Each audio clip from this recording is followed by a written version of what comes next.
Hello everyone, how are you doing? This is MD Tech here with another quick tutorial. In today's tutorial, I'm going to show you guys how to add a Google account to your Android phone.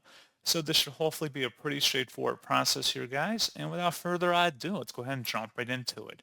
All you have to do is swipe up on your home screen and select the Setting gear button.